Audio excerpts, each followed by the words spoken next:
मुलांना ना मोबाईल पासून थोडा वेळ दूर ठेवायचं असेल, त्यांना जर एंगेज करून ठेवायचं असेल ना, तर पॅरेंट्स मी ना तुम्हाला हायली रिकमेंड करेल असं हे बुक जे मला सापडलंय आणि तुम्ही पाहू शकता इतके छान मुलांना एंगेज करणाऱ्या ॲक्टिव्हिटी यामध्ये आहेत. अगदी बेसिक आहेत, जी मुलं सहज शिकतील आणि त्यांना ना पुढे याचा नक्कीच फायदा होईल. Life skill practice, learning basic, fine motor skill, hand exercise, eye coordination, brain डेव्हलपमेंटसाठी खूप सुंदर असं हे बुक. मी तर पाहता क्षणी इम्प्रेस झाले होते. तुमच्या घरात जर लहान मुलं असतील ना, तर त्यांच्यासाठी तुम्ही ॲज अ गिफ्ट म्हणून सुद्धा घेऊ शकता. मुलांना एकट्याला जरी दिलं तरी टेन्शन नाही, कारण वापरायला अगदी सेफ आहे. फॅब्रिक पासून हे बनलेलं आहे. कुठेही शार्प नाही, टोचणारं, रुतणारं नाही. तुम्ही ट्रॅव्हलिंग पिकनिकमध्ये जाणार असाल ना, तर त्यावेळेस तुम्ही सोबत घेऊन जाऊ शकता.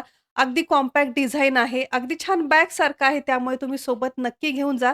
मुलांसाठी तर हे बेस्ट आहेच, नो डाउट. पण हे दिल्यानंतर तुम्हाला स्वतःसाठी ना थोडासा वेळ मिळेल, मी टाईम मिळेल. आजच खरेदी करण्यासाठी याची खरेदीची लिंक मी इथे स्क्रीनवरतीच टॅग केलेली आहे. त्या लिंकवरती जाऊन Flipkartवरून तुम्ही हे खरेदी करू शकता.